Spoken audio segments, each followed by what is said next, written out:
Hello, നമസ്കാരം. ഞാൻ Jayashree Govind, വരിക്രി retirement consultant. ഇന്ന് ഞാൻ സംസാരിക്കാൻ പോകുന്നത് പല ആളുകളോടും ഇൻവെസ്റ്റ്മെന്റിനെ കുറിച്ച് അല്ലെങ്കിൽ ഇൻഷുറൻസിനെ കുറിച്ചൊക്കെ സംസാരിക്കുമ്പോൾ പറയാറുള്ള ഒരു കാര്യമാണ്. ഞാൻ റിയൽ എസ്റ്റേറ്റിലാണ് ഇൻവെസ്റ്റ് ചെയ്തിരിക്കുന്നതെന്ന്. റിയൽ എസ്റ്റേറ്റ്, അതുപോലെ ബാങ്ക് ഡെപ്പോസിറ്റ്, മ്യൂച്വൽ ഫണ്ട് എല്ലാം ഡൈവേഴ്സിഫിക്കേഷൻ നല്ലത് തന്നെയാണ്. പക്ഷെ നമ്മൾ എപ്പോഴും ചെയ്യുമ്പോൾ അതിൻ്റെ സുരക്ഷിതത്വം അല്ലെങ്കിൽ അതിനൊരു ടാക്സ് ബെനിഫിറ്റ് ഉണ്ടോ, ഇങ്ങനെയുള്ള പല കാര്യങ്ങളും നമ്മൾ ചിന്തിച്ചിട്ട് വേണം ഒരു ഇൻവെസ്റ്റ്മെന്റ് നടത്താനായിട്ട്.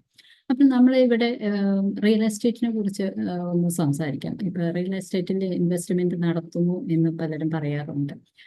തീർച്ചയായിട്ടും നല്ല കാര്യം തന്നെയാണ്. പക്ഷേ ഇപ്പോൾ വന്നിരിക്കുന്ന പല മാറ്റങ്ങളും, പല നിയമപരമായുള്ള മാറ്റങ്ങൾ ഇതെങ്ങനെ ബാധിക്കുമെന്ന് നമുക്കൊന്ന് നോക്കാം.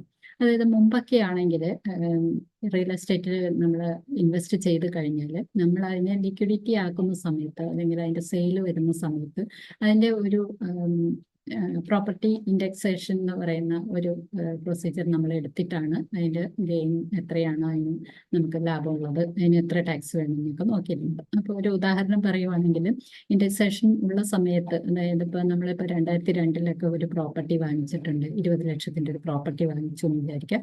അത് ഈ 2024 അത് നമ്മൾ സെയിൽ ചെയ്യുവാണെങ്കിൽ ഒരു 80 ലക്ഷത്തിന് നമ്മൾ സെയിൽ ചെയ്തു എന്ന് വിചാരിക്കും.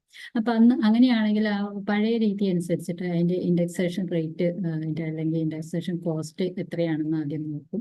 ആ ഒരു രീതിയിൽ നോക്കിക്കഴിഞ്ഞാൽ ഏകദേശം ഒരു 69 ലക്ഷമൊക്കെയാണ് അതിൻ്റെ കോസ്റ്റ് വരും. അപ്പം നമുക്ക് അതിൻ്റെ ഒരു പ്രോഫിറ്റ് എന്ന് കാൽക്കുലേറ്റ് ചെയ്യുന്നത് ഈ 80 ലക്ഷത്തിന് ഈ 69 ലക്ഷം കുറച്ചിട്ട് ബാക്കി എത്രയാണ് എന്നുള്ളത് നോക്കിയിട്ട് അതിൽ ഒരു 20% ആണ് നമ്മൾ ടാക്സ് അടയ്ക്കേണ്ടി വരുന്നത്.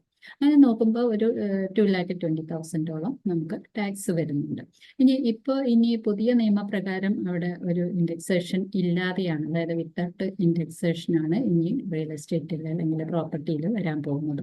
അങ്ങനെ വരുമ്പോൾ നമ്മൾ ഇപ്പോൾ 2002 നമ്മൾ വാങ്ങിച്ച ഈ ഒരു പ്രോപ്പർട്ടി ഇപ്പോൾ നമ്മൾ ഒരു 80 ലക്ഷത്തിന് കൊടുക്കുമ്പോൾ അവിടെ നമുക്ക് ഗെയിൻ എന്ന് പറയുന്നത് 60 ലക്ഷമാണ്. അതായത് 20 ലാഖിന് വാങ്ങിച്ച ഒരു പ്രോപ്പർട്ടി 80 ലാക്സിന് നമ്മൾ കൊടുക്കുമ്പോൾ 60 ലക്ഷം രൂപ നമുക്ക് അവിടെ പ്രോഫിറ്റ് ആയിട്ട് കിട്ടിയിട്ടുണ്ട്.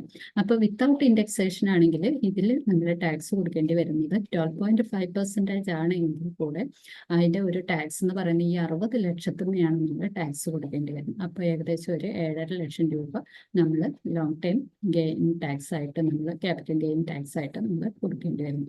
അപ്പോൾ ഈ വിത്തൗട്ട് ഇൻഡെക്സേഷനും വിത്ത് ഇൻഡെക്സേഷനും തമ്മിലുള്ള ഡിഫറൻസ് വളരെ അധികമാണ്. ഈ ഒരു ഉദാഹരണത്തിൽ നിന്നും നിങ്ങൾക്ക് മനസ്സിലായിട്ടുണ്ട്. അപ്പോൾ ഇനി വരുന്ന കാലങ്ങളിൽ റിയൽ എസ്റ്റേറ്റിൽ നമ്മൾ ഇൻവെസ്റ്റ് ചെയ്യുന്നത് എത്രത്തോളം നമുക്ക് അതിൻ്റെ ബെനിഫിറ്റ് കിട്ടും എന്നുള്ളത് ഒന്ന് ചിന്തിക്കേണ്ടത് ആവശ്യമാണ്. അതേസമയം ഒരേപോലെ തന്നെ വിർച്വൽ പ്രോപ്പർട്ടി എന്ന രീതിയിൽ നമുക്ക് ഇൻഷുറൻസിൽ ഇതേ ഒരു തുക നമ്മൾ ഇൻവെസ്റ്റ് ചെയ്യുകയാണെങ്കിൽ നമുക്ക് വിത്തൗട്ട് ടാക്സിൽ നമുക്കത് ചെയ്യാനായിട്ട് സാധിക്കും. അപ്പോൾ കൂടുതൽ വിവരങ്ങൾക്കും മറ്റ് ഗൈഡൻസിനും താല്പര്യമുള്ളവർക്ക് ഞങ്ങളെ കോൺടാക്റ്റ് ചെയ്യാം. Take care. Bye bye.